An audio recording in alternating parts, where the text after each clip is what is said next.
It's Wednesday, May 26, 2021. Roland Martin Unfiltered, broadcasting live from Fort Worth, Texas. Well, I'll be talking with Deborah Peoples, who is hoping to become the first black mayor of Fort Worth. Also on today's show, we'll also be talking to Bishop Kenneth Spears, who also is supporting her. A number of folks here supporting her campaign are here at the Petroleum Club here in Fort Worth. Also on today's show, we'll talk about a legal panel about qualified immunity. How critical is that to be in the George Floyd Justice Act that the U.S. Senate now is debating? And so we'll talk with them about that.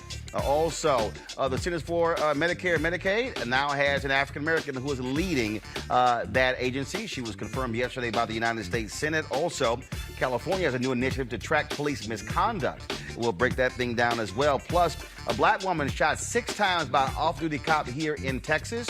Also, in Ohio, Tamir Rice's mother wants the Supreme Court not to consider the police union's appeal to reinstate the officer who killed her son. Plus, we'll be joined by my frat brother and also Texan Major on the 5th anniversary of his hit song. It is time to bring the funk. I'm Roland Martin Unfiltered from Fort Worth, Texas.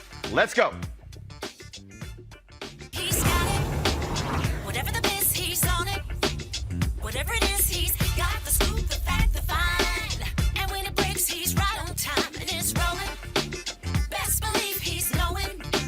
Putting it down from sports to news to politics. With entertainment just for kicks, he's rolling. It's on go, y'all. It's Roland Martin, rolling with Roland now. He's funk, he's fresh, he's real, the best, you know he's Roland Martin now.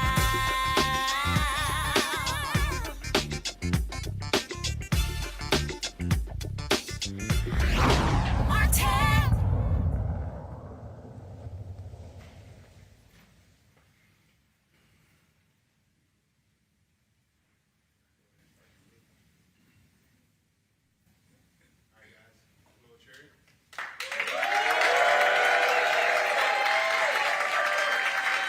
Hey folks, Roland Martin here. We're in Fort Worth, Texas at the Petroleum Club, where we'll be chatting with Deborah Peoples, who is seeking to become the first African-American mayor of this particular city. And so we look forward to that conversation. We'll also be talking with some of the folks in this room about what is needed in Fort Worth, especially as it relates to African-Americans. One of the big stories that we, of course, been focused on is the George Floyd Justice Act. And that yesterday was, of course, the first anniversary of his death. And his family, they went to Capitol Hill as well as the White House talking with political leaders with regards to that bill and what is needed. Now, one of the issues that many activists say is vital, that it must have ending qualified immunity. That has been an issue all across this country. And so let's talk about it now with our legal panel. A. Scott Bolden, who's former chair, National Bar Association Political Action Committee. Robert Patillo, executive director of the Rainbow Push Coalition Peachtree Street Project. Also Monique Presley, legal analyst and crisis manager. And so we'll chat with them in a moment. Is Robert, are you there? We're here, Roland. All right, Robert, I want to start with you. Scott will join us in a second. Many folks say this is the most important thing in this bill, that if you don't have the ending of qualified immunity, there really is no need for this George Floyd Justice Act. Your thoughts on that? Is that the most important thing, and should this what folks be pushing senators to make sure it stays in the bill? We already know what Congressman Jim Clyburn said, where he said he's fine with the bill if it doesn't have ending qualified immunity in it. Well, the issue is that without qualified immunity, this bill is almost indistinguishable from the Justice Act that Tim Scott introduced last year. So we're not going to have qualified immunity, then we should just come to a broad consensus around Tim Scott's legislation to move forward. The reason qualified immunity is so important is because every other field, every other career that you can have, you have personal liability for any torts that you commit. So if I, as a lawyer, have an accident that results in a pecuniary injury to my client or to a harm to them, then they can sue me for malpractice, and I have to personally pay that tort against the client. If a doctor has a malpractice claim and accidentally kills a client or injures them, he has to personally pay out and have a carry an insurance policy in order to do so. Police officers are the only profession where you can simply say, oops, my bad, I accidentally killed somebody, and then the city takes on that debt for you. Then the taxpayers are in charge of paying off that debt to the individual. This is where we see these settlements for $10 million, $20 million sometimes. City of Chicago has paid out nearly $1 billion in settlements over the last couple of decades for police misconduct cases. And the belief is that police officers were personally liable to pay off these debts. So they knew that them accidentally shooting somebody would result in them losing their retirement, losing their pension fund, losing their house, their car, their boat, their second home, their children's college fund. Well, then you're going to be a whole lot less likely to, as we saw in St. Louis with Tamir Rice, to say, oops, I thought that was my taser, or oops, I didn't mean to shoot that individual. Oh, sorry, I had my knee on their neck for too long. When it is your personal liability at stake, when you are personally and individually responsible for paying off that debt, and you know it can bankrupt you going forward for generations, then that is what it will take in order to get officers to put in the due diligence necessary to prevent many of these police shootings. Monique, the Marshall Project estimated that more than $1 billion has been spent on police settlements over the past decade. And many folks say if you don't deal with the money, then you're never going to be able to get police to be held accountable. The money is crucial. There's no doubt about that, because pecuniary interest and financial loss are drivers. They are deterrents. And as someone who has defended police departments, defended officers in civil suits, and sued them, I can assure you that it is something that is of great concern on both sides. However, I do believe that my colleague Robert conflated two issues. One, qualified immunity as it stands now makes it nearly impossible for families to get a day in a civil court. That is the first issue, that when a police officer does something, the standard is so high and so frankly absurd and ridiculous as it is right now, that unless you can point to an almost identical circumstance, it's going to be very subjective. It's going to be what the reasonable officer would have done, and you're not going to be able to get the officer in court. So getting rid of that, whether it means that the police department takes the responsibility or the city takes the responsibility or the individual officer, what needs to happen is that qualified immunity is gone. Secondly, then becomes the issue of who's actually going to be responsible and pay the bill, whether the police officer is going to be required to have individual insurance for malpractice the way that a doctor would or a lawyer would, et cetera, or whether the police department is going to be responsible for the bill, and then they are incentivized to better train their officers and to get rid of these so-called bad seeds, bad apples, bad actors, whatever, and to make sure that they are training up officers in good ground, or whether it's going to be the way it is now in many places, that it is the city. Police officers make on average $50,000 a year. The money that it takes, the $10 million that it would take maybe to answer a wrongful death claim, is not coming from the individual officers. So while I recognize the importance of that individual liability and responsibility, the thing that is most important to me is that a change occurs in this bill where families will be able to seek redress in civil courts when officers do something terribly wrong. Scott, on this particular issue here, again, this is something that activists have been pushing on. Congresswoman Maxine Waters, she made it clear, unless this is in the bill passed by the Senate, it's a waste of time. Yeah, I agree with that, Maxine. Can you all hear me? Yeah, I agree with that, Maxine, and my colleagues here as well. Unless you hit them in the pocket, it's going to be much of the same. These families need their day in court. But let's not forget, let's examine one thing. The pushback from the police unions on taking out qualified immunity it's a joke, is that if you don't give them qualified immunity, then they won't be able to do their jobs. They won't be able to make these split-second decisions. They'll hesitate and put their lives in danger versus the lives of citizens, if you will, or the bad guys, quote, bad guys. But that doesn't make any sense. Because if you're really a good cop and you really want to seek excellence and think about excellence every day as a police officer, and by the way, you don't have a right to be a police officer, but if you're going to get in that field, then if you lose qualified immunity, then you ought to be making smarter decisions.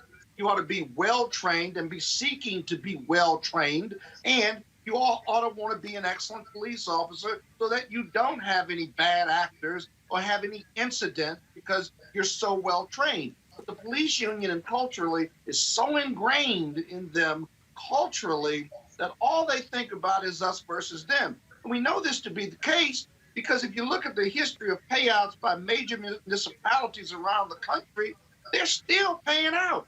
They're still paying settlements, and the police officers are still killing Black and brown men and women. And so you've got to get through that culture and mentality from a leadership standpoint. But two, it begins with getting rid of qualified immunity and hitting these police officers in the pocketbook, including forcing them to put on their body cam. And if they don't turn it on, it ought to be an obligation in the law. If they don't turn it on, then you start to discipline them and hit them in the paycheck, as we've talked about before on this show. Roland, can I add Can't think of any Yeah, Monique, go ahead. Go ahead. Yeah, I just want to say that anyone who's saying that this bill is trash or that it's not worth anything at all if qualified immunity isn't included hasn't read the bill.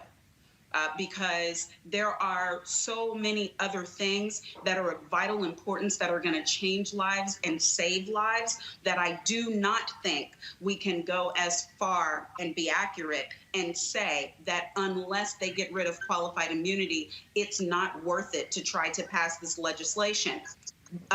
Making for chokeholds being illegal federally is in this legislation. Requiring a national registry for bad actors is in this legislation so that you can't commit bad acts in one jurisdiction and then, like in the Joshua Feast case, Mike Brown, so many others, go to another jurisdiction and get a job and kill more people. That's in this legislation. The requirement for officers to report, to intervene when there is a bad actor and they are witnessing it, and to report it if they have witnessed it or if they learn about it. That's in this legislation. Opportunity for funding for mental health so that mental health crises aren't being answered by police officers, like triaging in the streets in the middle of the night. Some of that funding can be allocated to take care of those things.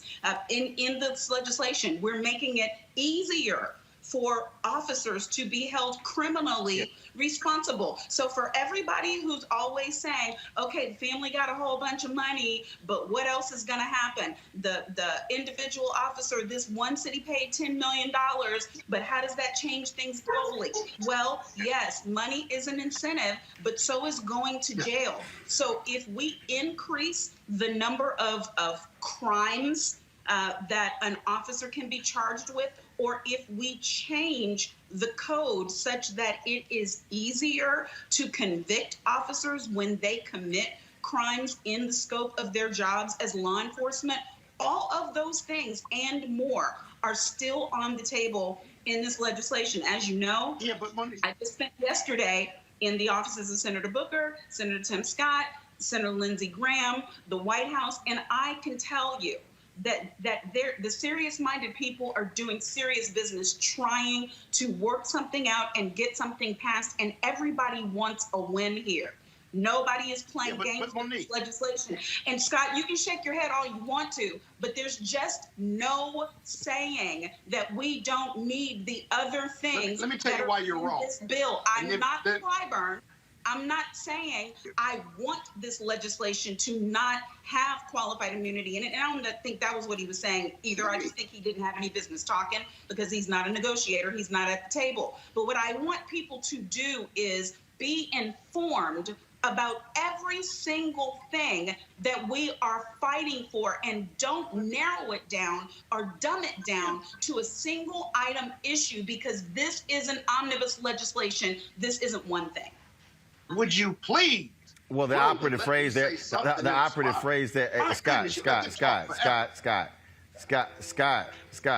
that'll remind you again who show this is? This is a recurring theme every Wednesday. That's what happens how you cappers don't know how to act in public.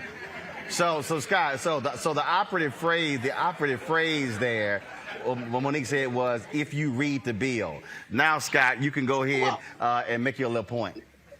Well, I've read the bill. I've had numerous discussions with mutual colleagues of ours, and I don't think Monique is wrong per se. I think her conclusion is wrong. Because let me tell you the difference here. All of those other good things in the bill are only as good as the state and feds implement them, if you will. Only as good as the leadership on the ground is if you pass all those laws. The reason that qualified immunity is so important is because it is not only the law, but I don't need anybody on the ground like a police officer, police chief, or mayor to implement those changes on the ground. The qualified immunity says, I'm going to hit you in your pocket if you're a police officer. It is the fundamental law. And as a result, I don't need to look at who's implementing it because the courts have got to follow it. And if you hit them in their pocket, all those other things will support it, but you don't need the implementation piece for qualified immunity. And it all begins and ends there. Listen, if they pass a bill without qualified immunity, God bless them. But I'm telling you, qualified immunity is so much more important than the other items that you've got to begin there, and the analysis ends there. Actually, it doesn't end there. And so what Monique explained is an omnibus bill, and explains no. First of all, look, you're a lawyer. I understand you want to hit the pocketbooks, but the point. But here's the whole piece, Scott. It is a comprehensive bill. The operative phrase is read the bill. Part of the problem is too many people in this country don't know how to read. I'm still dealing with black folks who are utterly clueless, who are getting on my damn nerves, calling it an anti-Asian bill, somehow thinking that bill somehow dealing with hate crimes only applied to Asians. No, it applied to every Americans. This is what happens when we have these fake YouTube. But this is what happens when we have these fake YouTube historians and these wannabe activists out here who I call never will be's, who put information out, and the average person doesn't read. And so what Monique details, what most people have never even heard about, because they're not explaining all that is in the bill that's currently on the table. Robert, weigh in, please. Right. Well, I think the other thing that we have to look at is whether or not, even without qualified immunity, you can get Republicans across the aisle and vote for any form of police reform. Because right now, the Fraternal Order of Police nationally are going full body lobbying, trying to stop any version of police reform. So I think before we start taking things out of the bill in order to get Republican votes, we need to find out if there's any Republican votes to be got besides Tim Scott, because what we've seen to people like Lindsey Graham and Mitch McConnell have basically said they will torpedo any part of the Biden agenda going forward. So if we're going to take one swing at this, I think we should take one full swing. Robert, actually not true.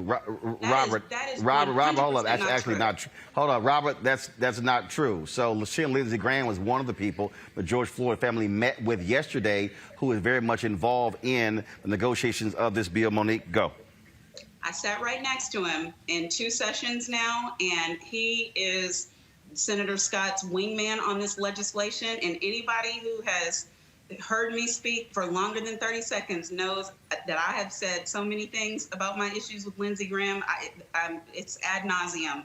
But I will sit next to and talk to and discuss with anyone who is willing to help us get this done. And he asked for specific things, and he committed that he firmly believes that there will be a bill, and he understands the need for accountability, and he believes he has the votes to get it done if we do our part, which is to drum up support in our community such that it is undeniable. They care about being elected. They care about the changing times. Everybody wants a win here. So I'm going to credit, because they are working very hard. They worked over the weekend on trying to move further. They've given updates to family members. Senator Scott, Senator Booker are calling the attorneys who represent the families who have been fighting for this legislation and saying, here's where we are. Here's what we think we can get. Here's what we need. Here's what's changed. So, guys, I'm a Democrat for real and for true, but this is an American issue. And I need all Americans to understand, black folks, white folks, brown folks, that we need to try our best to hear. I'm not saying support it if you can't, but I am saying to at least listen and understand that people are coming to the table to try to get this done. Lindsey Graham sat for 2 hours with these families yesterday, and 2 hours 3 weeks ago, not for nothing, but because they are making these efforts to try to, he's a former prosecutor and former defense attorney, so he's coming to the table as a lawyer. Senator Tim Scott is coming to the table as a Black man who is able to galvanize support and get votes, and he's working with Senator Booker. So if it was all hogwash, y'all know I'd be the first to tell you, but I'm going to put myself on the line and say there's progress being made. If I was a racist, I can't think of any. I can't think of any major. I can't think of any. No. Scott, you can't trust them. Scott, But I appreciate what you say. Scott, but she got the final word. Scott, Scott. The difference between you and Monique was in the room sitting next to Senator Lindsey Graham. You weren't. So if we're going to listen to somebody on this, I'm going to listen to the sister. I'm going to listen to the sister who was in the room talking to the man who's negotiating. She or you until he votes. Well, Scott, you don't have to trust him, but if he's negotiating in the deal, but so she's actually in the room. He's got a history of voting against Black interests, a history of voting for Trump. You done? So stop. You done? Yeah, I'm done. You done? Good. But for everybody who's listening, listen to the person who's sitting next to the person she's talking about, and it's not Scott, it's Monique. There's no major city in the country that's not been impacted by this issue. It was in October 2019 here in Fort Worth when Auntiana Jefferson was shot and killed by a police officer. That was October 2019. He has yet to actually go to trial. Again, all across this country, this is one of the issues. It certainly has been discussed in the mayoral race here. We're going to chat in a moment with Deborah Peoples, who is mayoral candidate. But right now I want to talk with, first of all, with Bishop Kenneth Spears. He is a pastor of First St. John Cathedral here in Fort Worth. Bishop, how you doing? Great. How are you, sir? I appreciate it. Thanks for hosting us here. What's the phrase? You walking in hot cotton up here at the Petroleum Club? So I'm just saying. That ain't a phrase I would use because I ain't picking nothing. But certainly appreciate you you hosting us here. Not my first time. I spent 2.5 years at the Fort Worth Telegram as City Hall reporter. So let's talk about this. First, thank your pastor Ralph West, who's a great friend, for making the connection. Thanks for coming. I appreciate that. Not a problem. Yeah. Absolutely. This issue we're talking about, the George Floyd Justice Act, is being negotiated right now in the United States Senate. And again, in Fort Worth, they've had to deal with this, not just with the Jefferson fatal shooting, but so many other cases as well, demanding a significant level of accountability from police. Yes, I think that's one of the reasons why we gather today. We are now a couple of years past in terms of Auntiana Jefferson, and the case with George Floyd has already been dealt with. So we're really trying to put pressure on the judgment in terms of DA's office and those individuals who make the final choice, because lives are so precious and it's happening too often in our city. And we've got to do something about it. And so I really appreciate you bringing it to the headway, because the more airtime we get about it, the quicker we can move the process along. You spoke of that. Jefferson shot and killed October 2019. Yes. George Floyd was murdered May 2020. And yet Derek Chauvin has already been convicted. They've moved the trial for the other 3 officers away from August to 2022 to create some space because Chauvin still has to get sentenced. I constantly am trying to explain to folks why voting matters. Right. Clearly, if a runoff election on June 5th, but who is the DA determines these actions as well. And of course, you have African Americans who run in the past for DA as well. And what are you saying to people in this city why they can't ignore the power of that ballot? Because I keep saying you can't sit here whine and complain about changing policy if you don't understand that the poly in policy is the same one in politicians. So I'm saying that we've got to get to the polls. One of the problems we're having, I think more than anything, is that we've got to get Black people to the polls. We can't Ooh, I almost said to talk like you talk. That's why the show called Unfiltered. Well, we got people who complain, but they don't do the work. And so June 5th. So y'all heard somebody, he said complain. Yeah. y'all like, what was he going to say? He probably going to say they bitch and moan. I'll go ahead and say it. I ain't got a problem. I'll go, like a ventriloquist. Just point to me when you want me to cuss. What you just said is what I wanted to say. I say it. Say it one more time. They bitch and moan. Yeah. My wife a preacher, but that's her. She got papers. I don't. But go ahead. And so we're in a space now. Here's one of the other areas that I think in cities like Fort Worth, we run against each other. We can't afford to do that. We are divided in places like that. And I understand how people have their preference. I understand that. But we lose ground when we run against one another. We got in District 6, which is powerful, a young brother, your frat brother, I understand, who is running against a guy, Jungus Jordan, young professional, up and coming, very articulate, very intelligent, and very informative. We shouldn't even be having a runoff. If people had gotten to the polls, it would already be settled. In our city, even in this place, when we talk about Deborah Peoples, we talk about running for mayor, by right, it should have been over. So what we've had to deal with is the first page was on the ballot, a person who should have been at the top of the ballot. We had people who were voting.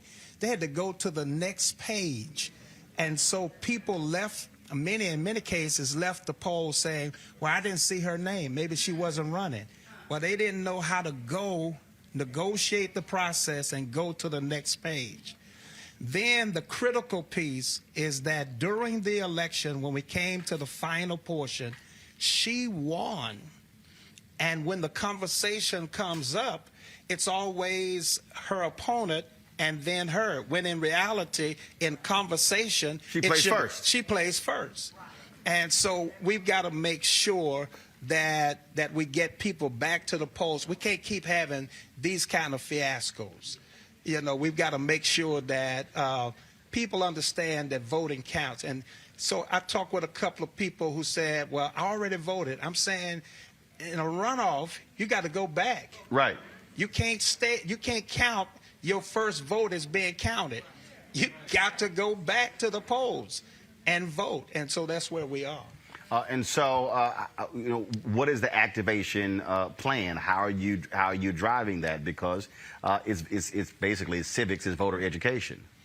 So what we've discovered, we can't have one event that is for one event. One event has to have multiple purposes.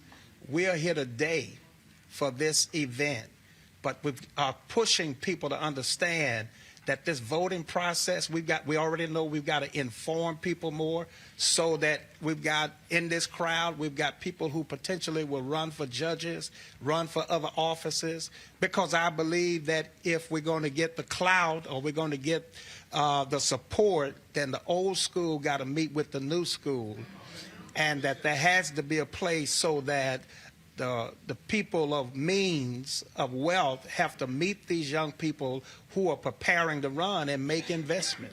And now, of course, now that places are opening up, folks are taking vaccines, the campaign looks a lot different now than it would have a year ago, where, look, we were in Georgia for John Ossoff and Raphael Warnock, where there were there were drive-through rallies, everything was outdoor, everything was social distance, and so now you can be a lot more vigorous campaign than really what has taken place over the last year. For sure. So one of the things that's important, we've got to convince people that the vaccine is okay. We've got people who are now challenged in terms of taking the vaccine, and I'm saying I've taken it. I was in the first run in terms of being vaccinated. My family, my staff, team, and different friends. So we've got to make sure that the message is clear, that this is not going to hurt you, that it's going to help you. And so we got to keep people informed in that process. I'm saying that if we can get more people vaccinated, we talk about that herd vaccination or community, we've got to do one by one. We've got to make sure that people understand that we need you. And if you haven't gotten your vaccination, put your mask on. Put your gloves on. Do whatever you got to do to cover your feet, your hand, and your mouth, and get your ass to the poll. He wanted to say it, but I went ahead and say it. I agree with it. Bishop Spears, we appreciate it. Thank you so very much. It is, of course, is all important. We're going to take a break right now. When we come back, we're going to talk with Deborah Peoples, who is trying to become the first African-American mayor here in the city of Fort Worth. You're watching Roland Martin Unfiltered, live from Cowtown. We'll be back in a moment.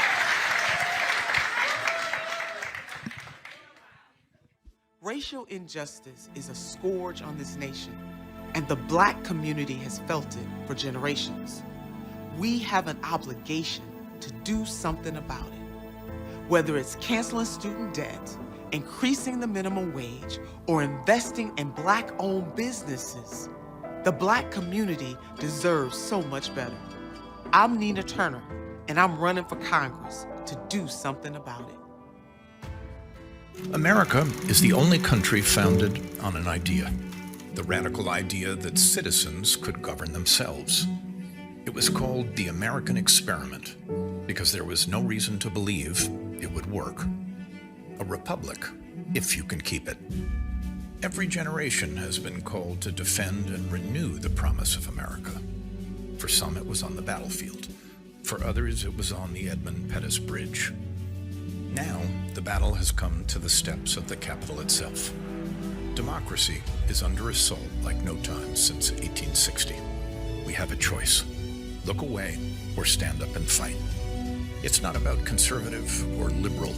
It's about freedom versus autocracy. We didn't choose this moment, but history has chosen us. Which side are you on? The Lincoln Project is responsible for the content of this advertising. Hi, I'm Kim Burrell. Hi, I'm Carl Payne. Hey everybody, this is Sherry Shepherd. You're watching Roland Martin Unfiltered.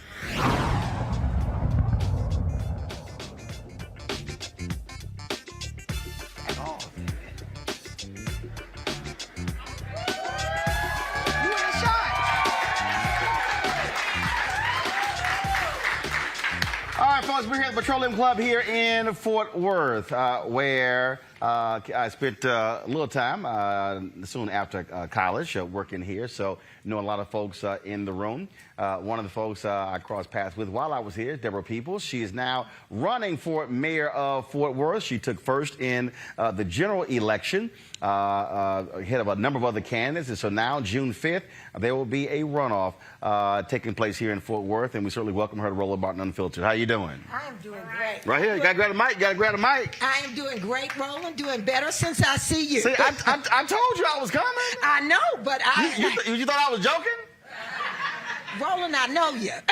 I mean, look, when I hit Tashara Jones when she was running for mayor of St. Louis, I said, hey, we're going to bring this show to St. Louis. Oh, you brought good luck. And so, hey, there she you won. Go. That's it.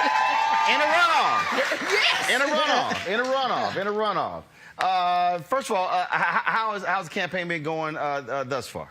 Oh, the campaign is going great, but it's going as expected. I knew, Roland, they were going to come after me. And so we have just been working hard, doing what we do best. And so they are coming after me, but I'm like Obama now. I can take it. I got big shoulders. We are fighting for the soul of Fort Worth, Texas. We are fighting for all the people out there who aren't represented. So they can dish it out, but I can take it. When you say that they're coming after you, exactly how so? Has it gotten a little dirty thus far? Oh, you know it has. Well, you know all the catchwords: defund, anarchy, socialist. You know all of that. The pictures of you where you don't look, you're a little darker than you really are. All those things. So, but that's okay. I can handle it. Because you part of the light skin club. Roland Martin. If this was a Tom Joyner cruise, you'd be on Tom's team, not J. Anthony Brown's team. Not quite. Okay, not quite. So they got you looking like J. Anthony. So yeah, they got me looking like J. Anthony. I got to cover my feet, my hands, and my mouth sometimes. What are the 2 or 3 dominant issues that you're running on that you say that need to be changed here in Fort Worth? Diversity and inclusion, diversity and inclusion, diversity and inclusion. We are the 12th largest city in the United States. We're a majority city, but on issues like economic development, on parity around education, our children dominate in the public schools. On issues around good jobs and housing, we still continue to lag behind. It is worse now than when you were here. Wow. When you talk about on economics, we have a segment called "Where's Our Money?" and we've been, matter of fact, right before we came on, I was Byron Allen calling me, and we've been going after these companies, these ad agencies that frankly, they've been, spending 1% and 2% with African Americans. Right. But in the case of General Motors, we spent 12% of their cars are bought by us. Absolutely. McDonald's, 40% of the dollars going to McDonald's bought from African Americans. And our whole point is, y'all got to do more.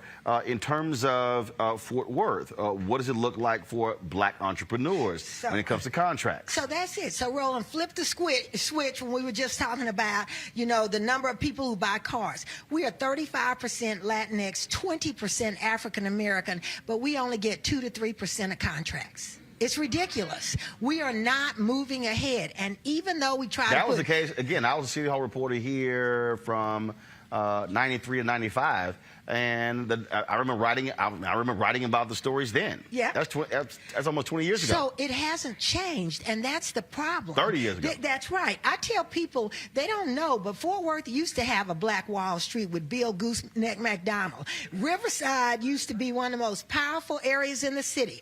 Now we are fighting each other to get contracts. COVID really wounded our black and brown businesses. They were struggling to survive, and that should not be the case. So if this is a majority minority city, how are you trying to get to those 2 major voting blocks to realize that sitting at home means your power stays at home? And so what has been your strategy trying to get them to return to because it's harder for people to come out and vote for the runoff. It's a lot more difficult. That's right. We are walking and talking and knocking on doors and talking to people. Roland, people need to understand our politics is local. We like to talk about what's going on in Washington, and I know you were just talking about this bill, but things happen right here on the ground. When people talk about they don't get jobs, they don't have transportation to get to work, they don't have a good place to live, that's local policies. That's not national policy. So we go to the door and have a conversation with people about how what happens locally impacts you. There are so many people who say, I only vote in the presidential elections. Well, I'm going to tell you, Joe Biden ain't going to come down here and fix your street. I mean, that's not going to happen. He's not going to come, put a light bulb in over your house. The things that matter are the things that are here locally. And the whole issue around public safety, all of those things are local issues. So how are you combating the folks who are trying to use defund the police against you? So I tell everybody, people know me. So, Roland, I didn't have to come to the community and say, I'll take a tour. I am here every day fighting. People know, I didn't mean that as a pun, but people know me. I have been out in this community for a long time. They know how I am. They know my brother was a policeman. They know my sister was a constable. So, but I also tell them I'm a person of color. I understand law enforcement, but I also understand how it feels to be a black man in a suit going to work, get pulled out of your car, and you have to go face down on the ground. That has got to change. And so I just tell them, I call them, like I said, it's a lie. Stop lying. Just like when you show a picture of me, and I'm sorry, looking like J. Anthony Brown. So, I'm proud to look at people in my family look like J. Anthony Brown, but you're doing that for fear mongering, and I just call it out for what it is, race baiting and fear mongering. So, so this is the mailer here. And Yeah, so, that's one. It says, I'm a tax and spend person. I just spend all these people's money. If she's elected Fort Worth mayor, Deborah Peoples wants to go on a spending spree with your tax dollars. That's it. That's it. That's it. And how are you responding to this? Because it's not me that goes on a spending spree, it's them. I didn't go and buy Pier 1 for $77 million. I mean, I don't make, when we had people who were homeless and people who were losing their jobs because of COVID, and we had a chance to buy 2 motels to do permanent supportive housing for homeless people, I didn't make the decision to not buy the motel and go buy Pier 1. So you tell me who's taxing spend, who's spending all the tax dollars. The facts speak for themselves. We have a government that has not been hospitable to its citizens, and that is the wrong way. We run this city. The city hall is our house, but people feel excluded from their house. There's something wrong with that. I talked about Latinos and African Americans, but how are you also talking to white folks in this city, especially broke white folks? I keep because I keep saying this all around the country. I mean, the reality is, this is it can be deemed a conservative city. That's one of the phrases that you'll hear. You have the current mayor has been there 10 years, and so her chief of staff is running. And so you've had Kay Granger, who was the mayor when I was here, now a Republican member of Congress. But one of the things that I keep also saying is that broke white folks in the same position as broke black folks. Absolutely, absolutely. And that's what I tell people. I grew up in a black, brown, white neighborhood, Roland. We didn't know we were poor till we got out of the neighborhood. But the issues are the same. And so when I go and talk to people in neighborhoods, I tell them the same thing. What kind of job do you have? Do you know we are a blue-collar city. We're a working-class city. Most of our residents do not have a college degree. 30% of our residents have college degrees. The other 70% have some college or high school, or some of them didn't even finish. How are you benefiting? We have to have the conversation, what's working for you? And I will tell you, people, there's an economic divide. They have the same issues that we have. They could just go across the street, though, and not be seen as black, where we are black and brown our whole life. So how is your message being received by non-black, non-Latino voters? So I think it's been received very well. We could not have gotten to the runoff had it not been for white voters. Because I'll tell you, it is a learning process with black folks and people who look like me. Only 20% of the votes that were cast on May 1st were cast by African Americans. We are going back now to talk to all of those people. So if you didn't vote May 1st, you can vote on June the 5th. But we are going back to talk to people to say you didn't vote on May 1st, even the ones that told me they voted for me. I can tell whether you voted or not. But, no shame there. But I go back. And see, you nice. I'll be like, yo, ass lying. Right here, you ain't vote. See, you not. Roland, that's why I will never run for office. Roland, I probably would start. I keep telling people I would start with 20,000 votes, probably end up with 5. Because I'm way too honest. I'd be like, you lying. Stop lying. Go ahead. Go ahead. So, Roland, it's a work in progress. We have to make people feel good and to grow and to believe. And so that is what I do. That is what I do, and that's why I know I'll be a great mayor. Unfortunately, sometimes I want to tell the truth, but I know it's not in the best interest of the city, so I will work with people to build collaboration. You tell the truth, but you don't. You tell the truth. You don't want to be hardcore honest. Okay, you say it, but you got sugar and honey, and you got all that. I got sea salt. Okay, well, and sometimes you need sea salt, but right now we need sugar and honey because people need to believe that change is possible. And I don't care what color you are, what religion you are, what your sexuality looks like. People need to believe that change is possible. And that is what I'm working to do, is make people believe that, yes, you can get your share of contracts, that, yes, we can build decent infrastructure in your neighborhood, that, yes, you deserve a decent job and a good way to get there. And people have been beaten down so long, they don't think they deserve it. I'm going to do this here. So, Anthony, we're going to do this. Trust me, I wasn't planning to do this here. So I'm going to take a few questions for some folks here. And so we're going to pass the mic, just like in church. If you have not been vaccinated, don't touch this microphone. So I assume if y'all got masks on, y'all ain't got y'all shot. So this is how we're going to do it. If you ain't got your shot, put your mask on right now so I can separate who's got the shot and who hasn't. If you have not gotten your shot, don't touch that microphone. I'm telling you right now. I don't want to spray you down with all kind of stuff.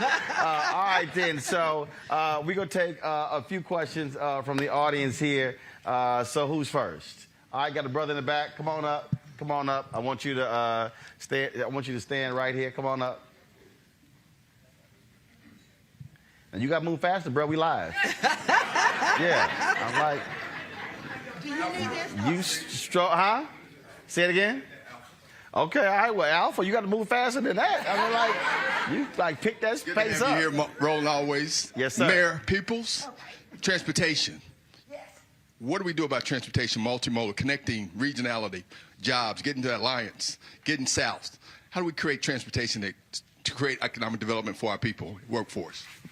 So that was a trick question because he knows that's one of my big issues and it's multimodal transportation. Roland, I was sitting in a meeting and they told me that a sitting city council member, a mayor, said he would not ride the city bus. I'm like, well, if you don't ride the city bus, you mean to tell me the city bus is good enough for all of us? We need to develop a multimodal transportation system so that we can get to jobs. They're putting the jobs out at Alliance and Irving, other places. If our people are going to have to come out of their neighborhoods to get jobs, we need good transportation. Great cities have great transportation systems, and we don't have that in Fort Worth. We gave up our shot, and Dallas has it. Mm-hmm. So when you go to Dallas, Dallas has light rail because they got our money.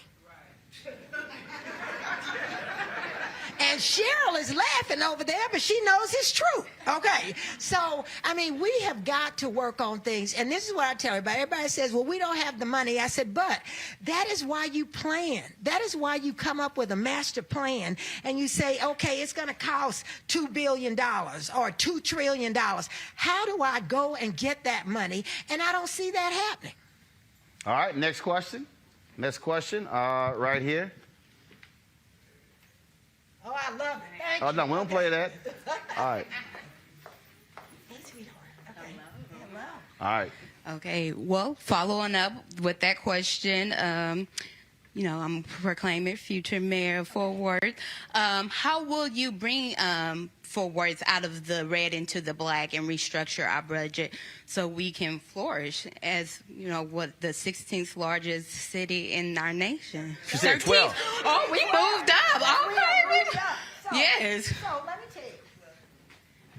Roland, since you've been here, the tax base has flipped upside down. Now, residents pay for 60% of the taxes, and businesses only pay for 40%. We have to flip that structure. We have made some decisions that we put it on the backs of residents.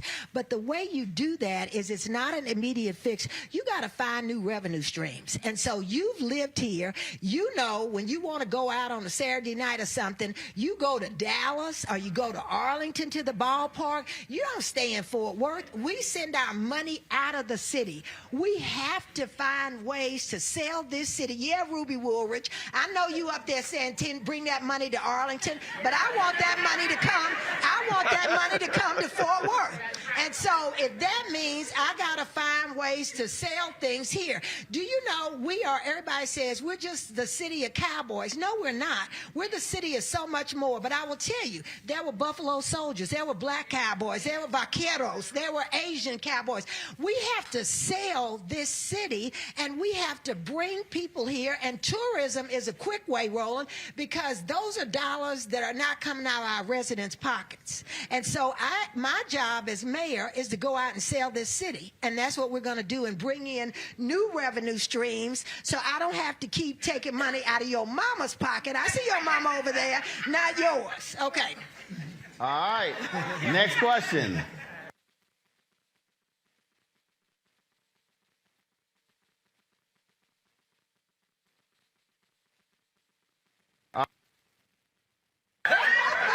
She gonna sit here and raise her hand.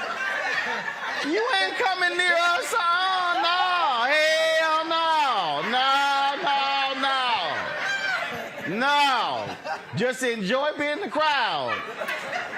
I don't know, y'all sit next to her, y'all playing around. If you gonna take a selfie with me, you're gonna be 10 feet in front. I'm gonna be in the back. All right, go ahead. What's your question? Deborah, we're all individuals. We only get one vote. What, as individuals, can we do to make sure that you get the votes to become the next mayor of Fort Worth? Oh, so that's easy. So I get so tired of people telling me I'm with you, and I voted yesterday. I said, so how many people did you take with you? Oh, that's like the people who say, Pastor, I'm with you. They ain't sitting no tithe, no offering. They ain't prayed for nobody. They ain't brought nobody to church. Look at my pastor over there. They ain't done none of that. Right. So that's it. So attorney, take somebody with you. We know people every day, our friends and family, who don't go vote. We have a sacred obligation to go and drive up and throw them in the car and say, you gonna go vote. You know, the way we win this, I'm telling you, only 20% of the vote came from African Americans, but guess what?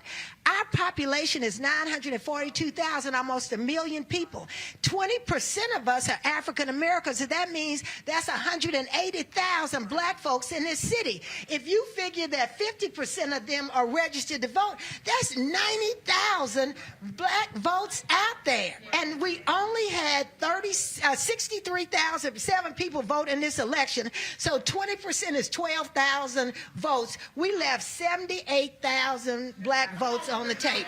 So the total number of votes cast in the general election was what? Was 67,000. 67, 68. 67,000. Yeah. Based upon how runoffs go, it would be shocking if a total number of 40,000 people voted. Well, we're hoping it's at least 60,000, but you're right. No. You're What right, I'm saying though. is, if you look in terms of how there's a dramatic drop off. Yeah. So the reality is, if you do the math, if you get 20 again, Roland normally go, you get 25,000 people come out and vote, you the next mayor. That's right. That's it. But it's getting people to believe. And I will tell you, I work all the time in the Latinx community. Gabrielle knows 35% of this city is Latinx. Only 7% went to vote. Wow. We have got to do better, but part of that is because we've been so browbeaten to believe that we can't do it.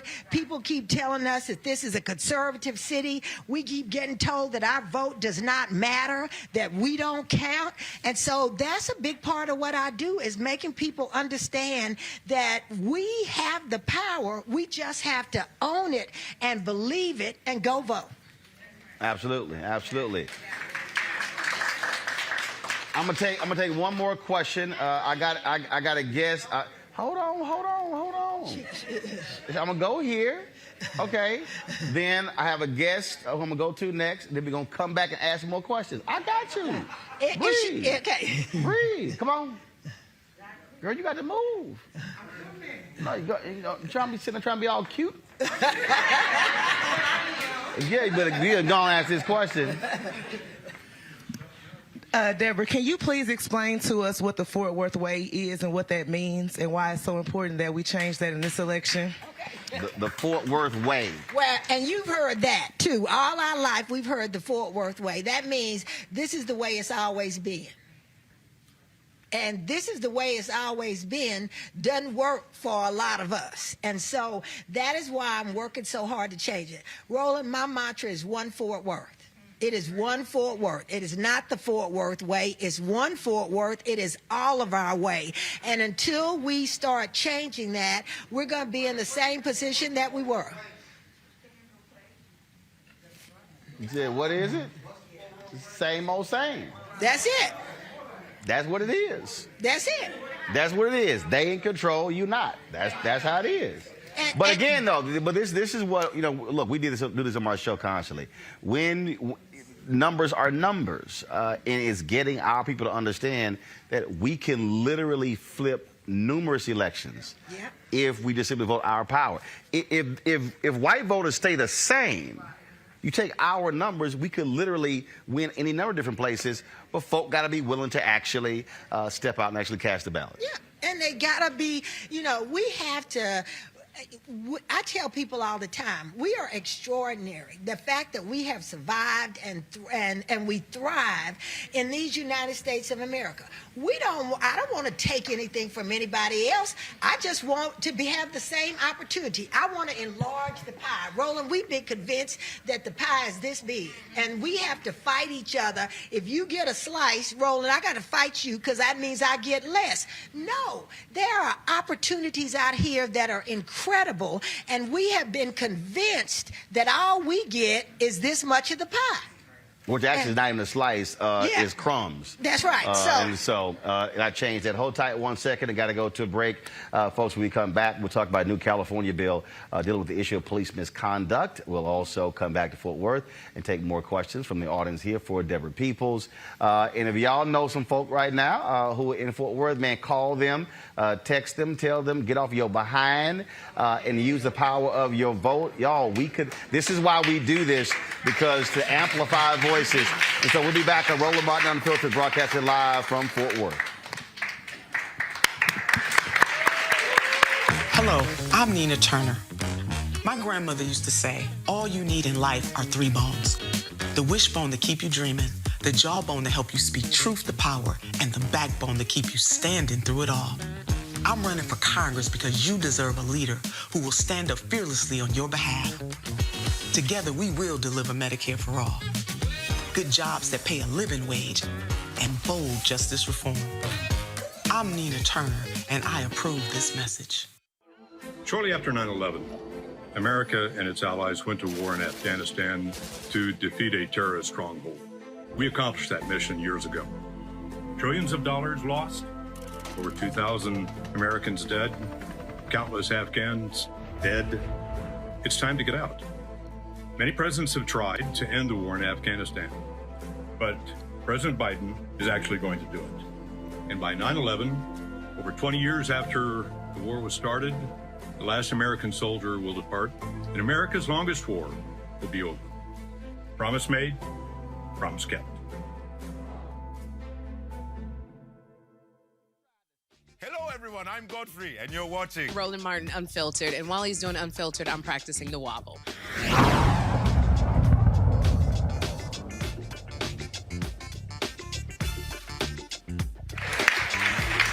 Keep clapping, keep clapping. All right, folks, welcome back to Fort Worth. Welcome back to Fort Worth, y'all. In California, there's a new initiative that's being developed to keep police departments accountable and also track misconduct. It's named after the late Congressman John Lewis. It's the Lewis Registry will be the first national database of police officers who have been terminated or resigned due to wrongdoing. Joining us right now, Dr. Errol Southers, Director for Safe Communities Institute for the University of Southern California, where the database is being created. Doc, how you doing? I'm doing great, Roland. How are you? Thank you. So this is, first of its kind, and this is the thing that a lot of people have been complaining about, have been asking for. For instance, the cop who killed Tamir Rice. And we see this all over again. That was a brother who was a police officer in Milwaukee who resigned from the city. Actually, he had 4 or 5 fatal shootings. He gets hired by the sheriff's department. We see this all the time where an officer just simply goes to the next city or the next county, They're back home with a badge and a gun. Exactly, Roland. It's called bouncing, and officers do it all across the country. As a matter of fact, California is one of 5 states, along with Hawaii, New Jersey, Massachusetts, Rhode Island, where you keep your certification if you get fired, and you can go to another agency and be hired and not have to go through the academy. And so with this registry, is the requirement for every law enforcement agency in California to input the information? How is it going to be tracked? Just explain to us how it's going to be developed and monitored. Well, we're not there yet in terms of all 50 states being on board. So this is going to be a grassroots movement. What we are doing is collecting open source, publicly made available information from media on officers that have been fired or resigned for misconduct. So we're populating this database with open source information. We have over 200 officers in the database already. We've only looked at 2/3 of the states across the country. What we're hoping for after this is that the public will be able to look at these names, know who's working in their agencies in their cities, because I think all police rosters should be transparent and open unless the officers are working undercover. And they should be asking their mayors and their chiefs if there's a name match for an officer that's been fired someplace else, why did we hire him? And then on the law enforcement side, there'll be a law enforcement only side where we'll collect additional data. So we'll be able to look at some predictive analytics to determine why these officers get in trouble. Perhaps we can influence police department policy with regards to how long officers stay in certain details on a certain watch, or other things that can keep them or reduce their risk of their problems coming up later on. Questions for my panel for you. I'll first start with Scott Bolden. Scott, your question for Dr. Suthers. Hey, Dr. Suthers, thank you so much for your leadership on this issue. My question is whether the government, the federal government or the state government, they have these statistics already, true or false. And secondly, if they don't, then you're pulling stuff from public information. How can we help you with this ground swell of support? Because this issue has been subject to federal and some state legislation, and its time has come. Thank you very much, and I appreciate your offer. So what you've described is what we want. For example, in California, we have 509 police departments. We would love to be able to collect from Sacramento, from all 509 agencies, and have one point of contact, one point of entry for each state. We've also set up a subscription rate for those police departments, so there is no excuse to not be part of the registry or a subscriber.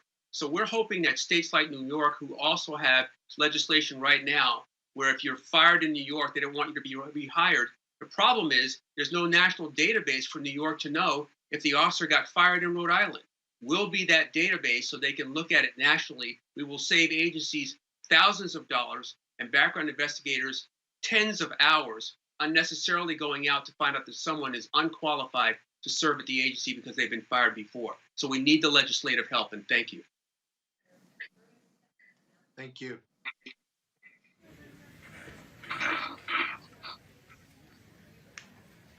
Monique, your question for Dr. Suthers.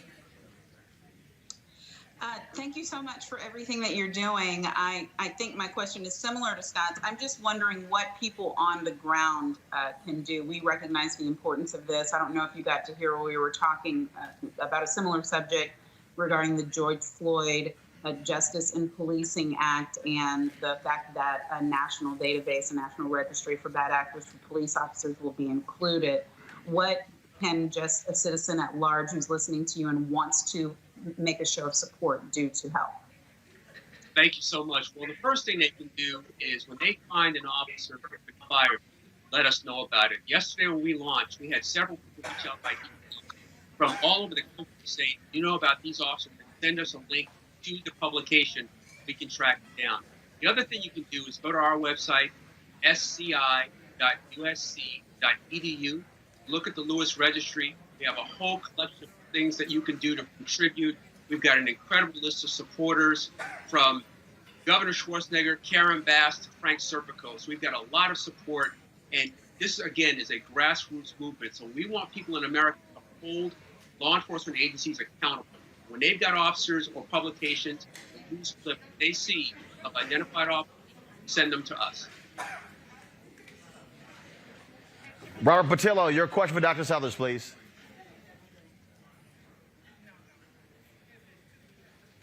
Robert? Yes, can you hear me, Roland? Now we can hear you. Go with your question, please. Yeah, what has been the response from law enforcement to this initiative? What we've seen in Georgia is law enforcement have been very recalcitrant to even the most menial attempts at police reform or to holding them accountable. What's been their response, and what can individuals who are attempting to assist in this do when confronted by hostile police unions or police organizations? We've reached across the country to chiefs that I know personally. I've been, in the interest of full disclosure, I was sworn 40 years ago. I've served in 3 agencies, including the FBI. So I've talked to chiefs across the country. We have their support. They do not want officers that have been fired working for them. In fact, one of our persons that's on the top of our supporters list is Art Acevedo, who's chief of the Miami Police Department and president of the Major Cities Chiefs Association. We anticipate pushback from unions. We are not dealing with qualified immunity. That's not an excuse. We are not dealing with decertification. We want officers that have been fired or resigned due to misconduct. There's nothing about taking away their due process. And if an officer is reinstated, and by the way, 23% of officers that are fired are reinstated with back pay, we will take them out of the registry. Sort of like being on the TSA no-fly list, except we'll be a little faster. We'll take them out of the registry because they shouldn't be there. This is not in any way neutralizing someone's due process. There's no reason for unions to push back against this. All right, Dr. Southers, we certainly appreciate it. If folks want to assist you with this, petitioning their legislators, what information, where should they go to get more information about this database, this registry? SCI, Safe Communities Institute, sci.usc.edu. There's a Lewis Registry tab there. All the information they need is there. They can contact us. We welcome it. Thank you for your support. Again, this is a community effort. We're only going to get accountability if we demand it. And we will have agencies now that will be more transparent and will be more accountable and will build community trust. And thank you for your support. All right, Dr. Errol Southers, Director of the Safe Communities Institute from the University of Southern California. Thanks a lot. Thank you, sir. Folks, we'll tell you about this story here in Texas, folks. A black woman is lucky to be alive after being shot 6 times by an off-duty police officer. Sunny Lucretia Murray was driving when she began to feel sick. She made a U-turn to go to the hospital and noticed a truck closely following her. She stopped, got out, and confronted the truck driver, who quickly pulled a gun on her. She turned around and ran back to her vehicle when the man opened fire on her, hitting her 6 times. According to Murray, the man identified himself as an officer once people came out to see what was happening. That officer is now on administrative leave pending an investigation. It's not known if the lead is paid or unpaid. Tamir Rice, the mother of Tamir Rice, is asking the Ohio Supreme Court not to consider the police union's appeal to reinstate fired Cleveland police officer Timothy Loman. Loman shot and killed 12-year-old Tamir Rice in 2014 as he was holding a pellet gun. While not convicted in Rice's death, he was fired for lying on his job application. In a statement, Tamir Rice said this year, Timothy Loman can't be trusted. I hope that the Supreme Court does not give him a chance to get back his job. The fact that the Cleveland Police Union is still trying to get him his job, despite him killing my child and lying on his application to become a police officer, shows you just how immoral that organization's leadership is. That right there, Monique, I think speaks to this whole issue of why the registry is important and why officers like this should not get their jobs back. But it also speaks to what has to happen when it comes to these contracts that are being negotiated, where in many cases it is hard for cities, mayors, city managers to fire police officers of misconduct. A significant number of them get their jobs back through arbitration.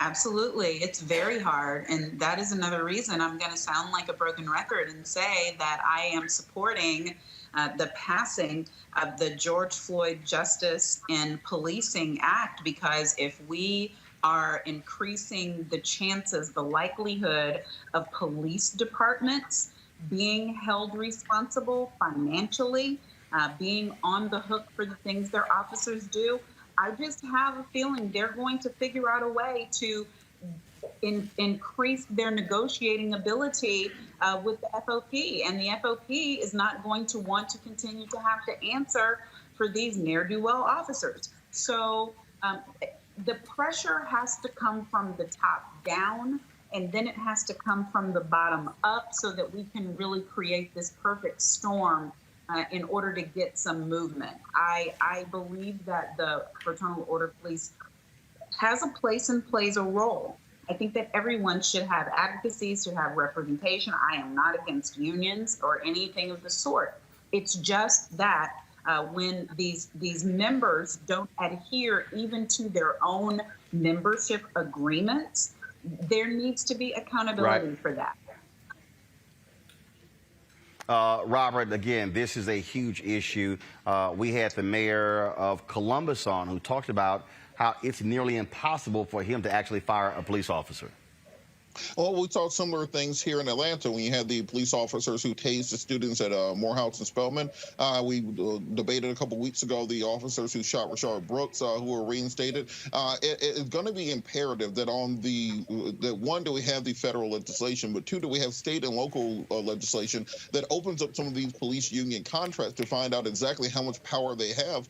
Because what we've seen is that even when you have mayors and district attorneys and even police chiefs who want to institute types of police reform that will ameliorate some of the violence in these communities, they cannot even fight back against the police union, and particularly the arbitration clauses in the contracts. So it's important that we take this lesson and understand that the battle goes forward. It's not just marching in the streets. It's not just holding a bullhorn. We have to get into those city council meetings. We have to get into those executive board meetings, financial committee meetings, and make sure that we're breaking these systems down from the inside out. Scott? Yeah, you know, the power of the vote, again, affects this, because if your city council, your mayor, and even your state legislatures who vote on these police protection rules set forth by the FOP, even if it's through negotiations, that's a real problem, because they have to have courage to beat back and vote against this stuff and vote for police reform. The state of Maryland did just that. After their Republican governor vetoed a comprehensive police reform bill, the state legislature, with many Democrats and many black legislators, overrode that veto, and now they have probably the most extensive and progressive police reform legislation in place, right? They're not anti-police. They're pro-police excellence, if you will. But you got to elect the right people. You got to vote and have them vote with courage. And then lastly, with Tamir Rice's mom, the most important part of her statement dealt with trust. If a police officer shoots a 12-year-old within seconds, if a police officer beats up defendants and is corrupt and oppressive policing, and that's their motto, and they get caught once, maybe twice, why should we ever trust them again? Why should they ever be able to serve as a police officer anywhere? They shouldn't, if you will.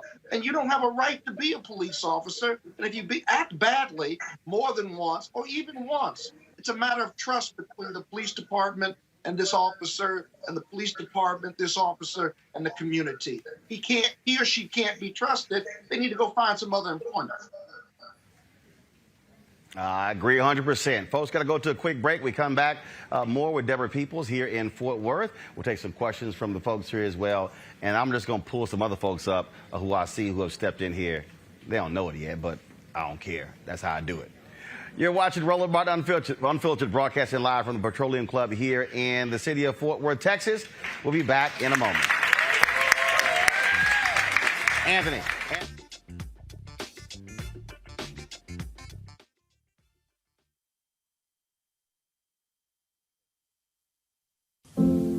I believe that it's movement time again.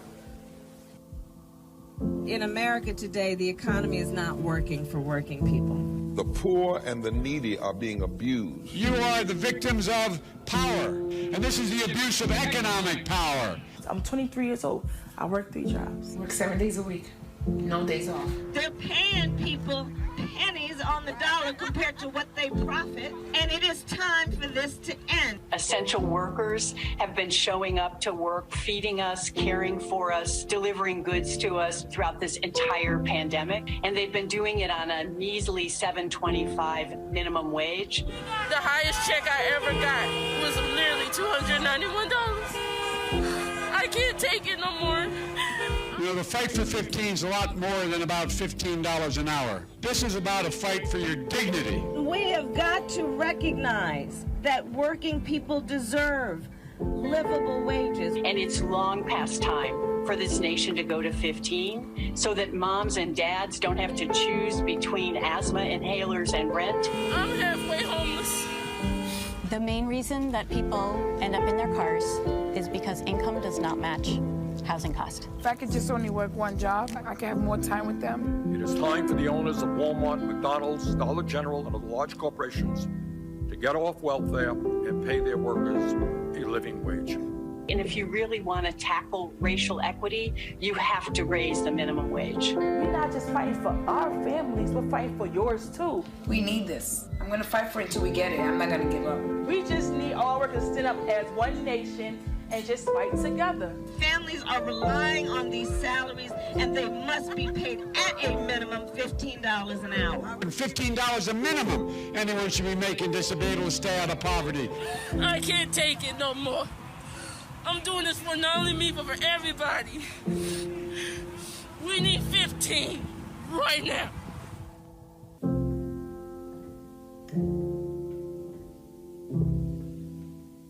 Everybody, it's your man, Fred Hammond. Hi, my name is Brescia Webb, and you're watching Roland Martin Unfiltered.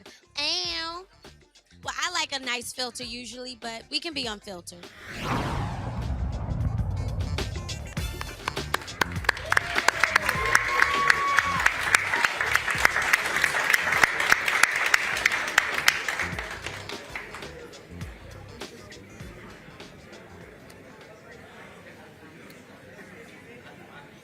All right, folks, welcome back to Fort Worth, where we have been here talking with Deborah Peoples, who is running for mayor. The runoff is June 5th.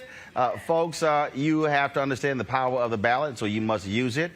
So there are folks who have been assembled here. They had a meet and greet earlier. And you know what? Folks walk into the room. I'm going to go ahead and call them up. So I saw Congressman Mark Vesey stroll up in here. Congressman, come on up here. Come on.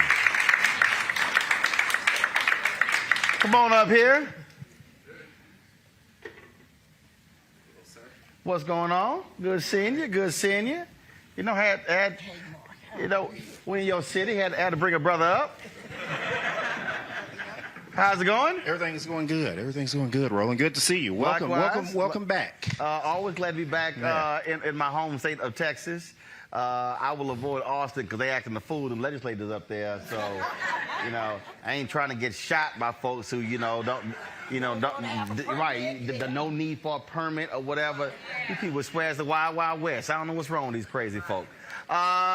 Share with us, in terms of what do you think Deborah Peoples will bring if she's sitting in City Hall in Fort Worth? Well, I think that Deborah will obviously bring a certain level of dynamicism that is like really missing from City Hall. And you saying last mayor boring as hell? Is that what you're saying? Not necessarily saying that, but we need to get away from the status quo. Okay, all right, I'm just checking. I'm just saying. Yeah. Ain't got much flavor there. I'm just saying you want a little more flavor at City Hall. I got you. All right. Yeah. Like seasoning, non-seasoning. Salt and pepper, Tony Chachere. Go ahead. I'm sorry.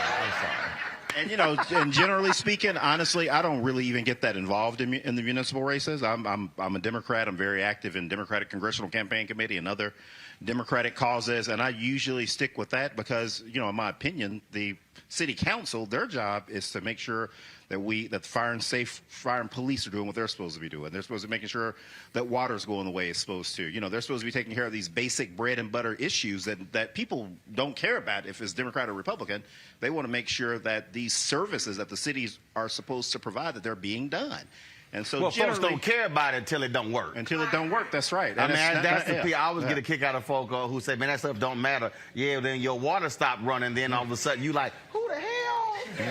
Who should I call? Well, no, you didn't say it mattered, so we ain't going to get a number. Right. But, in addition to those services, Roland, I will tell you something, that this city is growing very rapidly, but there are other things that are happening here that people don't really see. And one of those things is that, we're losing jobs here in the city of Fort Worth. You look at downtown Fort Worth, and I can just start naming off companies one by one, whether it's XTO, whether it's Radio Shack, Dickies just got bought by a company out of North Carolina, and so on and so on and so on. And for black people in America, we work at larger companies. You go to any national black organization, whether it's Links, whether it's the Deltas, AKAs, and you go to these national conventions and you see black people that have experienced upward mobility in America, and they usually experience it at a larger company. These little small companies, they don't really employ us. You know, if we are successful at a smaller ventures because we have our own law firm, or we have our own dentist practice, or we have our own doctor's practice, we get opportunities at bigger places. And the places in the Metroplex that are bringing in new jobs and new growth are happening outside of Fort Worth. Deborah has the experience. She has worked at the executive level at one of our nation's largest companies, and she knows what it will take to be able to bring more jobs to the center city. That is going to be good for African-American growth here in Fort Worth and Tarrant County. I do want you to speak to this, and this happens a whole lot. Anytime I get a member of the Congressional Black Caucus, I really want them to explain this. It really gets on my nerves when I deal with a bunch of ignorant-ass black people who haven't, who CBC ain't nothing. They don't do nothing. I don't know what they doing. They're failing us. And I have to explain to people that, first of all, you don't even understand what the role of a member of Congress is. That's one. When you talk about those basic services, the reality is the phone calls that come into a member of Congress's office, dealing with Social Security checks, dealing with very basic fundamental things, all those things absolutely matter. And most people get caught up because they say, well, I don't see so-and-so's name on bills, not realizing that most people names will not be at the top of the list on a particular bill. And so speak to the folk who, again, who have this view that the CBC is a do-nothing group that has no impact on black America.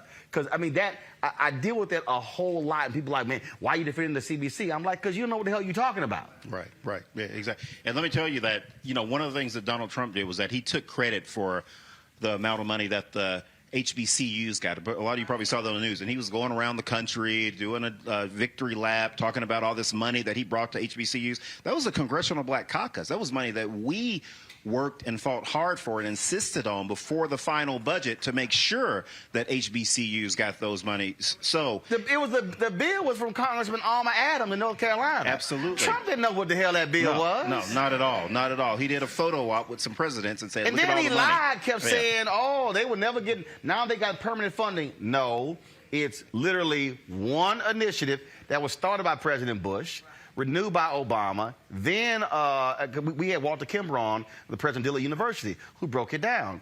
But again, the lie kept going. I mean, I even had black people saying, Trump saved HBCUs. I'm like, how dumb are you? I mean, it's just it's not like they passed an annual $5 billion allocation to HBCUs. And that's a different conversation. But that's the thing that again, we had to walk people through. He had nothing to do with that. Was Congresswoman Alma Adams' bill. Absolutely. And then also, the CBC put money in the farm bill. Also went to land-grant institutions. And again, that's the stuff that people don't know, and that it does not show up when they have bill signings. Yeah, that's right. That's right. Yeah, there are so many different things that we do that people don't think about. I mean, like, for instance, I fought very hard in this last stimulus bill to make sure that we had money for cities to be able to put broadband into neighborhoods. And there are 5 neighborhoods in my district, one outside of my district. Como's outside of my district, but everybody know that I have love for Como because that's where I'm from. And Como got some of the money too. You out, yeah. You don't come home. They be like, man, you better send a check. See, Attorney Leon Reed, he knows. So yeah, I mean, and so it's things like that we do. See, Mark, I gotta help you. All right, see, Mark, you just sped past that too fast. So you need to unpack that properly. You got to slow it down. You got to say, as a member of Congress, there are 5 neighborhoods that are getting money directly where black people live to get the internet. See, Mark, you got to say it that way, Mark. I'm just saying, I got to help you out. You know, because you explained it like a member of Congress does. You got to say, no, and then you got to name the 5, Mark. You got to name the 5. See, you got to, see. Yeah, we got Ash Crescent, we got Rosemont, we got, help me out, Stop 6 got some, Como got some, and Northside. That's right. So next part, so you guys say, so all y'all live in these neighborhoods, if your internet, you now have it improved because I got the money. And if you have a young person in school, like I have a 15-year-old that finally, thank God, went back to school like 2 months ago. But if you have kids at school, then you know how important this is for you to be able to have access to this broadband because, you know, it was hard enough to keep up with internet services at home. But imagine if you don't have those. And a lot of our young people didn't. A lot of our young people had one Chromebook for their entire house. But that's why representation matters. And people don't always see that. We understand issues because we live in these communities. We experience these things. And it's not about taking something away from somebody else. It's making sure that our children have access to those things. And that's why we were so impacted by COVID. And that's why I talk about education a lot. You know, the Zoomies and the Roomies. The Roomies are the ones who came back to school, but the Zoomies are the ones that we lost. They're sitting out there. They don't understand what's going on. They check out. They're sleeping on the Zoom call. And so representation matters because we know issues that impact our community and we're going to call attention to them. I said I was going to take some questions. Come on, sister in the back. Wake up. Come on. Y'all back there. See, right there. She just said folks were sleeping on the Zoom. Come on up. I got the singer Major. He's waiting. He's my next guest. But we're going to take about 5 minutes of questions here. I got you. You ain't got to stand up. I got you, boo. I got you. Come on. Come on. There you go. Thank you. Hi, my name is Sophia. Oh, God. Sophia, you ready to vote? No. She's 14. I'm 14. I'm just checking. I ask everybody. I have friends that are 18, and I'm trying to make them vote. You going to make them vote? Oh, yeah. Okay, all right, cool. All right, just checking. Just checking. So during the pandemic, a lot of my friends have been facing a hard time during school and, you know, struggling with, you know, their education. So I was wondering how you would address that towards my friends and how, you know, try to make them vote and go out and help tell other people and my friends to how to go vote. Thank you. All right. There's a budding politician here. Then you got to tell me where you got that shirt from. That's a nice shirt. That is a nice shirt. That is a nice shirt. Well, if y'all selling it. Sophia. Come over here. Come on here. Turn around. Right there. Come on. Slide this way. Right. Get it right camera. Y'all need to see the shirt. All right, that's nice. I'm telling you, it's a nice shirt. I'm just saying. It's a Juneteenth shirt. That's right. So, Sophia, any mayor that doesn't care about what's happening with our students is crazy and they're letting us down. You are going to be making decisions for me in the next 10 years, baby. You're going to be 24. In 20 years, you'll be 34. You'll be deciding what nursing home you're going to put me in. And so we have to partner with our ISDs and all of our schools around here to make sure that we are providing you with the curriculum and the tools that you need to be successful. And there's a State Board of Education member here, Aisha Davis, and she knows that. We got to make sure that stand up. We're trying to sit down. That's right. Stand. Okay. Hold on. Why we ask black people to stand up? And this is how they stand up. Like, Aisha, stand up. Stand up. No buckle knees. Stand up. She's trying to be all humble now. Look, you ask me to stand up, I'm going to stand up.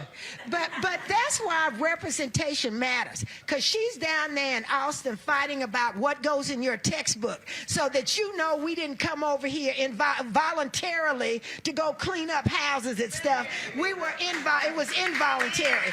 And so we're going to partner. We're going to be joined at the hips with schools. And I'm going to meet with superintendents all over and teachers to talk about what you need and what the city does to make it better for you. All right. Mark, go ahead. And let me say this too. The reason why you want young people to go out and vote for Deborah and go out and vote for city council and all these other races is that ultimately that's how you really make change. Now, I'm not going to, bore everybody with any history lessons, Roland.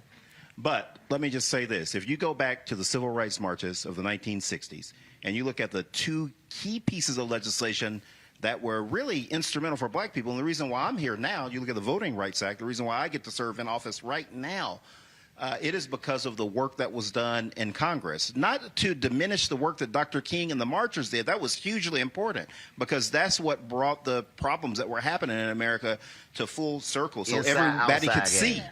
But if we didn't pass that legislation on the House floor and on the Senate floor and get it to the president's desk like we're right now trying to get George Floyd passed, then it doesn't make a difference. So you have to go and vote. And you have to make sure that young people vote so we can have people that are going to look like us and people that are also going to represent us and the things that are important to our communities. And that can only happen by going out there to vote. So go vote for Deborah. All right. Next question right here. You got the vaccine?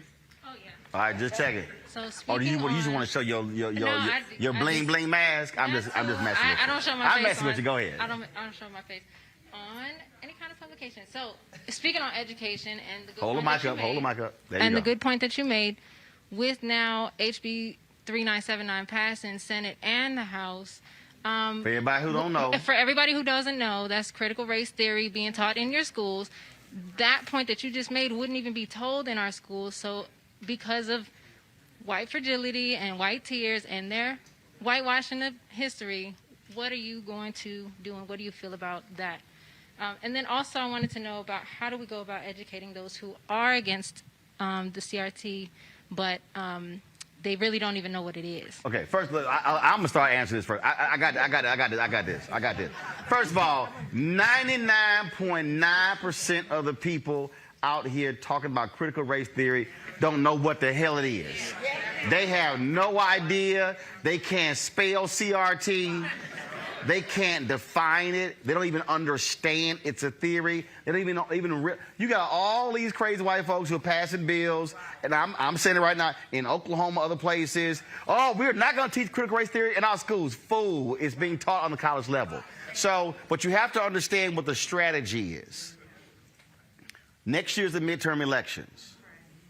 Republicans need to drive white conservative evangelicals to vote. They cannot criticize President Biden on the American Rescue Plan, the COVID bill. His approval rating is 60% and above. So they have to find wedge issues. So all of a sudden, critical race theory has become their wedge issue. They are appealing to unsophisticated, clueless, uneducated white voters who all they hear, they don't hear critical or theory. They hear race. That's what's driving it. In fact, Charlie Sykes, who was a conservative out of Wisconsin, radio talk show host, he actually did a piece on it, and that was one of the folks who's against this. He literally articulated what their strategy is. Control room, tell Major I'm coming to him. I'm not going to go along like I did last time. And what he did is, what the guy did, and again, I need us just to understand what happens, what their game plan is. Because I think what happens is, a lot of times we are fighting folk, not realizing what the deal is. So this is a guy, Christopher Rufo. Mark Lamont Hill had him on his show. This is what he said. We have successfully frozen their brand, critical race theory, into the public conversation and are steadily driving up negative perceptions. We will eventually turn it toxic as we put all of the various cultural insanities under that brand category. This is what he tweeted this. The goal, and he tweeted this in March 15th, 2021. And this is, y'all can look at it at Real Chris RUFO. The goal is to have the public read something crazy in the newspaper and immediately think critical race theory. We have decodified the term and will recodify it to annex the entire range of cultural constructions that are unpopular with, he put Americans really mean white Americans. So that's what they did with defund the police. That's what so you have to understand what the strategy is. And so we have to counter the strategy by saying, no, we're not going to play your white tears games. And then what has to happen is at every time when somebody steps up to the microphone to decry critical race theory, we got to say, what is it? Define it. No. Don't tell me you're against it. Define it. They can't. And so, but what happens is whenever these things happen, and then look, I'm someone who I fight with words. This happened all the time when I was on CNN. So what happens is, what they do is, they want you to immediately go into defensive mode in defending it to counter them. And what your strategy has to be is to, one, take a breath and then say, so what is it? No. Please define critical race theory. And then you wait. And then when they say, well, no, you tell me what it is. No, you brought it up. So please, I need you to define me what critical race theory is. Then I need you to explain to me where critical race theory is currently being discussed. See, now what happens is you now have cornered them. So that's what's going on here. So when you have now school boards and Republican-controlled state legislatures passing bills to say you can't teach critical race theory, it's not even being taught. What their real goal is to not discuss anything. That's why I hate the 1619 project. Because you got to remember, this is all a part of the deal. They don't want the 1619 project or anything dealing with it because they want what is his story to continue to be defined of what American history is, and not we now can read, which is one of the reasons why they didn't want us to read, and now redefining it. And so when I talk about how America is changing, what is changing is that how they have defined what it means to be American. They have defined what it means, what morals, values, principles are.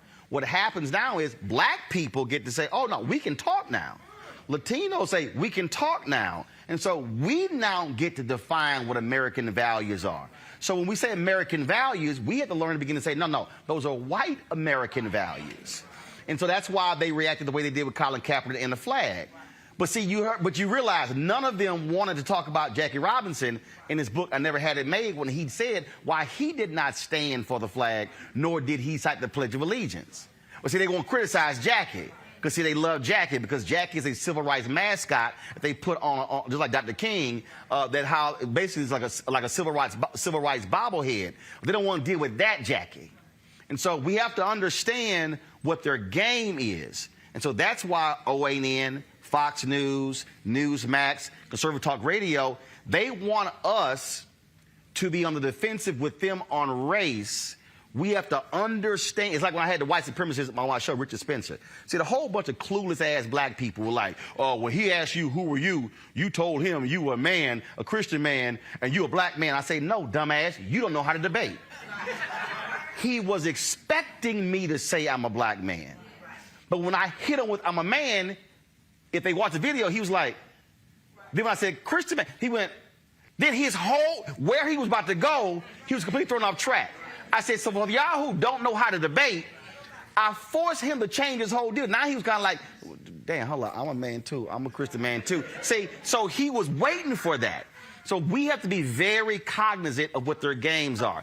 This is their game. It's all designed for 2022 to drive white turnout in the midterm elections so they can take back the House and the Senate. That's their strategy.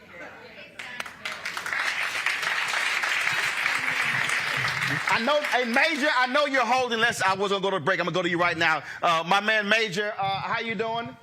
My frat brother. Major, you there? Y'all bring up Major. I can't hear him. Can you hear me? Major, unmute your doggone computer, man. It should be muted. You went to the high school for performing and visual arts? Yes, indeed. Now I can hear you. Major, what's up? Man, you are now I can hear you, my brother. How you doing? I'm great. I'm great. Well, look, man. Hey, look. First of all, I'm so glad to have you. I'm glad you got your damn shirt button. Because, you know, last time I saw you, you walk around here thinking you Jeffrey Osborne with the shirt all unbuttoned. I'm surprised you didn't have a sheer shirt on. Well, can you woo woo woo? Can you woo woo woo? Huh? No, I don't woo woo. I get paid to talk. Listen, you get paid to sing.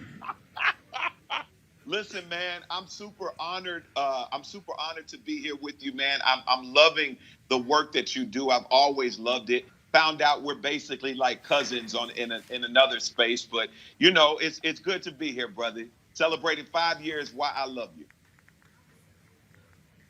Talk about that, man, folks. Your song "Why I Love You." You got all these folk. They get married to your song. I say some folk can get divorced to the song as well. It's a good send-off song too, so your song can go both ways.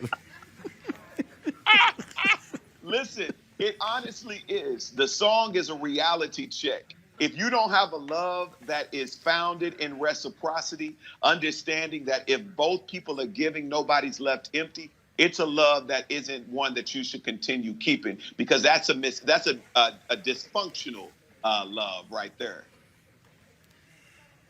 And how they gonna make May 20th major day in Houston?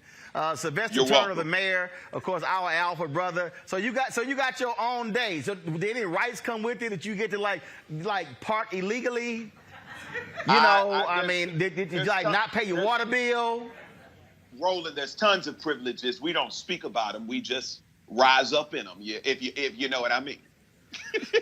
I got a whole day, Doc. I understand. You got a whole day. Talk about your new album coming out. It's about time. It's been a while. Listen. We have new music. What happened? What was it delayed by COVID? The project is definitely inspired by what COVID mandated.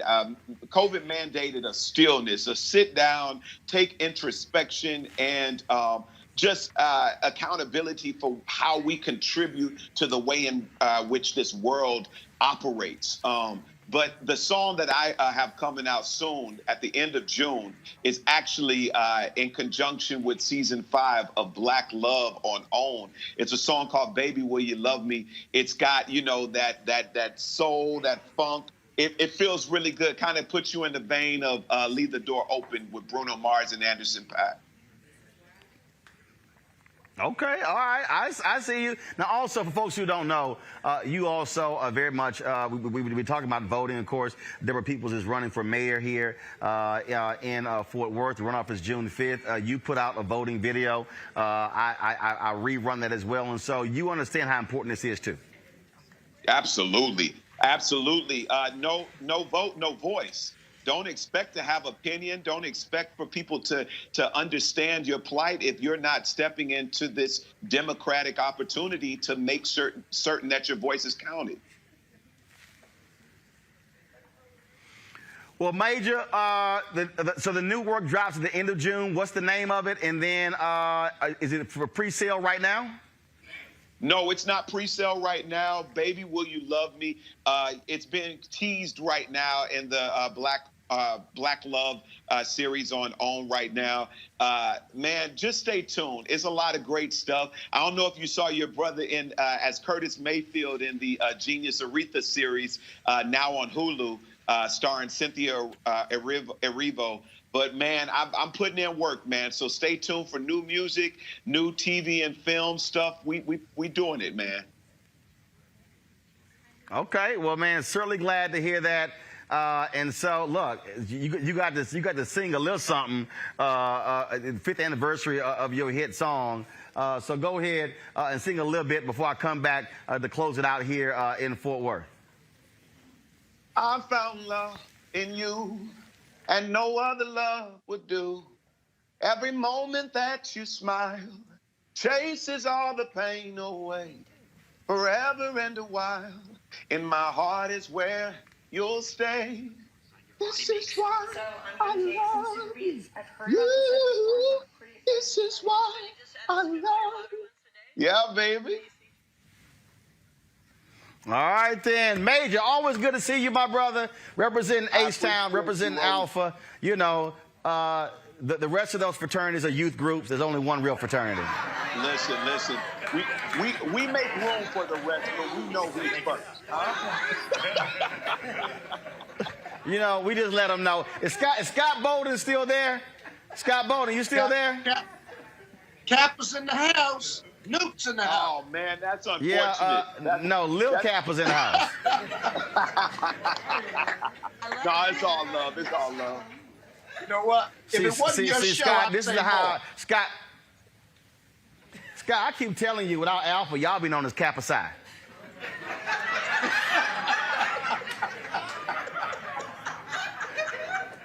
You need our name to complete your name. I keep telling you, who's your daddy?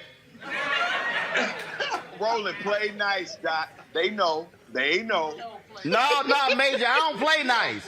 Major, I don't play nice. I put folks in rhetorical body bags. I don't play nice. Major, I appreciate it, my brother. Thanks a lot. Thank you so much for having me, King. Keep it going. I appreciate it, Fred. Thanks a lot. All right, so I'm going to take questions from our panel, so I'm going to have to relay them to them because Deborah doesn't have IFB. So, Monique, do you have a question for Deborah Peoples? Doggone it, I wanted to tell Major congratulations. But Girl, yes, if you want to tell Major congratulations, send him a text. We got time for all that. All right. Okay. Yes, I do have a question. Well, first of all, congratulations. I'm going to just go ahead and say congratulations to the next mayor. But what I'd like to know She is... said, congratulations to the next mayor. I feel like I'm an interpreter. You would like to know... Wasn't I speaking in English? Monique, come on. I want to know what we can do. She wants to know how to give money to my campaign, right? Okay.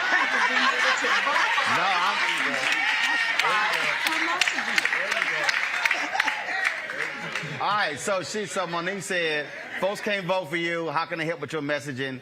And Deborah said, send her a damn check. Deborah said they got the messaging. She just need the money for the messaging.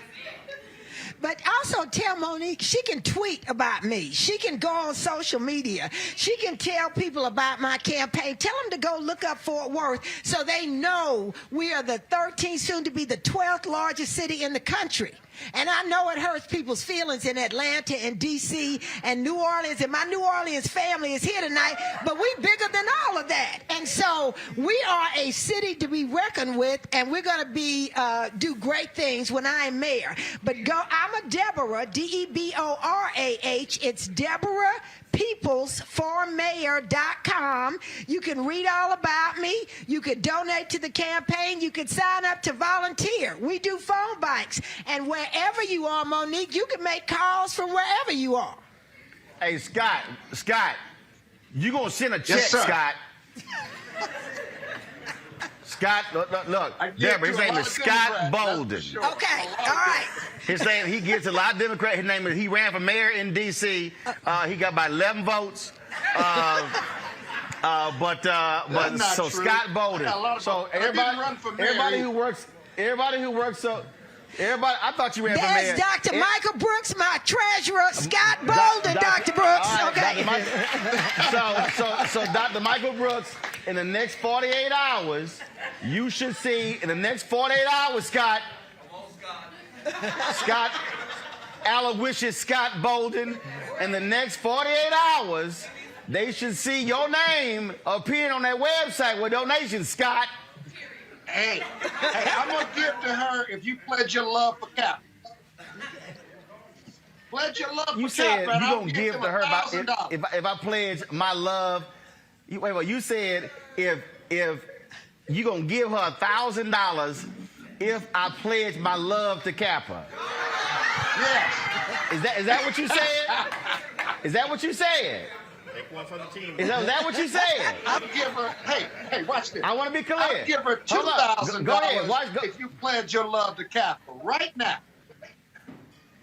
Okay, Scott just said he will give $2,000 to Deborah's campaign. Hold up. If I pledge my love for Kappa.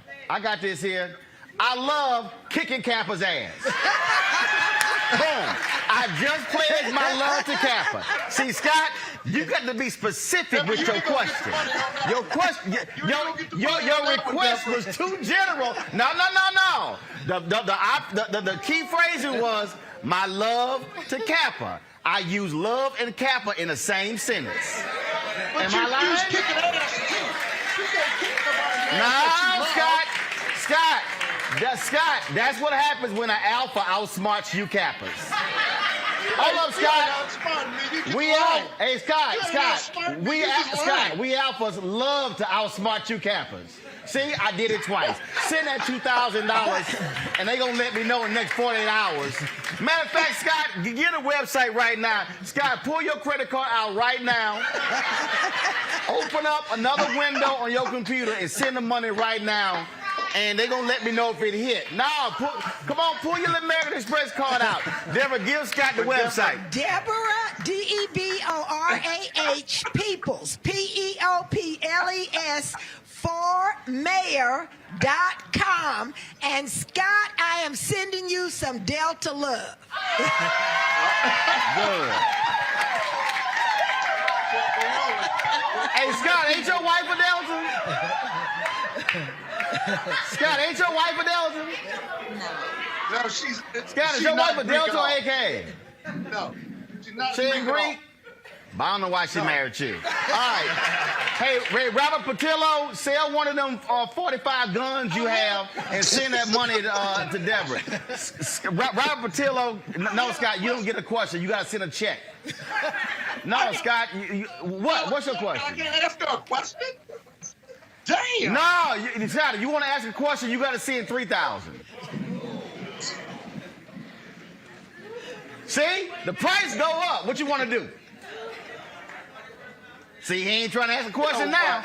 All right, Scott, what's your question? Hurry up. Scott, hurry up. They really do. Hey, Scott, you're a lawyer. The FCC does not regulate online. They only regulate broadcast entities. Well, that's the law. See, boy, I keep telling you, Alpha. Whoever regulates you hey, Scott, needs nobody to get on your job. Scott, my mama and daddy don't regulate me, so you need to go ahead and be quiet. Robert Patillo, what's your question? Or you gonna send? No, Robert, you gonna send some money to? You're a lawyer. Robert, you need to send some money to the Deborah campaign. Roland, I work for a nonprofit. That's the difference between me and Scott and his palatial estate. Hey, I don't want to hear that nonprofit stuff. Sell one of those AR-15s you have and go and raise some money. You know all the guns you love in Georgia. Next to me right now, besides this one. But I did have a question. What we have Robert, seen go is sell that gun. Come on, what's your question? Hurry up. We've seen police unions attack many black female mayors, from Keisha Lance Bottoms in Atlanta to Mayor Lightfoot in Chicago. What would be your strategy for police reform? Because they like to use the pejorative term defund the police. What would be your strategy for bringing more accountability in law enforcement? You said police unions are attacking black female mayors all around the country. Absolutely. And is it happening here? And what is your response to them about police reform? And so how are you responding to that? Robert, absolutely. We've already gotten a classic defund the police mailer. It's already been out there. But I tell people all the time, my brother was a policeman, my sister was a constable. We want to be safe in our homes just like you want to be safe in your home. We want transparency and openness. And when something happens, like the Tatiana Jefferson shooting, we don't want to wait days to get the tape. We want to see the tape right then. And people want to see justice done. I mean, it's just that simple. So I can take their attacks. I mean, I can take their attacks all day long. But until we change the face at the top, we're going to continue to see that same kind of battle going on. And that's why I'm out here running for mayor. All right, then. Scott, Monique, Robert, I certainly appreciate it. Thank you so very much. To all the folks who are watching, who watch us on YouTube, on Facebook, on Periscope, and Twitter, this is why we launched this show September 4th, 2018, because an opportunity to give voice to folks. As I said, we were in St. Louis with Tashara Jones. We're here. We've been actually in other cities as well. We spent 5 weeks. We literally moved to Georgia to help John Ossoff and Raphael Warnock win there. This is what happens when you own your own stuff. You don't have to ask somebody for permission And that which is part of the issue. That because bottom line is when we have to ask other folk to cover us, then we might get 2, 3, 4, 5 minutes as opposed to being able to broadcast live from 2 hours. And so I appreciate Bishop Spears having us here at the Petroleum Club. Want to thank everybody for coming out here as well. For those of you who are watching, y'all can support this show. Your dollars make it possible. Last year, our fan base gave $672,000 to our show to make it possible for us to do what we do. Support us via Cash App, $RM Unfiltered, Venmo.com/RM Unfiltered, PayPal.me/R Martin Unfiltered. Zelle, of course, is Roland at RolandMartinUnfiltered.com. So folks, use any of those platforms. We're going to be in Tulsa tomorrow, beginning our 6 days of coverage commemorating the 100th anniversary of the Tulsa race riots. So we look forward to being there. Let me thank everybody here. Deborah, thank you so very much. Congressman Mark Veazey, I appreciate it, my brother. Thank you so very much. I want to thank Bishop. I want to thank, I saw Commissioner Brooks. I saw him. What loud Mary Ellen Hicks. Yeah, Judge, ain't nothing changed. She was loud 30 years ago when I was here. Ain't nothing changed. And so I see all my Alpha brothers in the house. I appreciate all of y'all here. Thank you so very much. For the rest of y'all who join the youth groups, whatever. Cheryl Smith, I see you here representing the black newspapers. Thanks a bunch. Hey, folks, again, tomorrow we'll be in Tulsa, so we'll look forward to that. There's an unveiling of a mural at noon, so we're going to be leaving here at 6 o'clock in the morning, getting down the road to Tulsa to live stream that for y'all. There's no other platform that's doing this, no other black-owned media that's doing this, and so that's why this matters. So we need y'all to support what we do. So we appreciate it. Thanks a lot. I'll see y'all tomorrow from Tulsa. Y'all know how we always end the show. Y'all know how we end the show? Y'all know how we do it? Okay, y'all clearly don't watch the show. Okay, so I was in the show, I say holla. So on 3, Zim, give me a wide shot. Give me a wide shot, Zim. On 3, okay, y'all ready? Zim, there you go. No, keep it right there. All right, 1, 2, 3. Holla!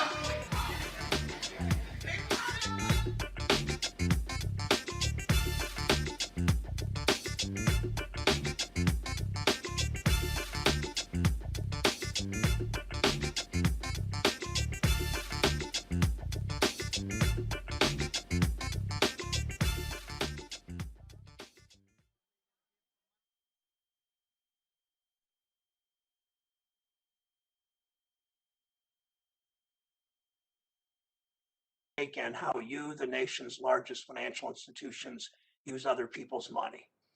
You are the 6 most powerful business leaders in this country. Your decisions affect the lives of millions of Americans, their paychecks, their opportunities, their retirement savings. And your power is so much greater than that of your predecessors 30, 40, 50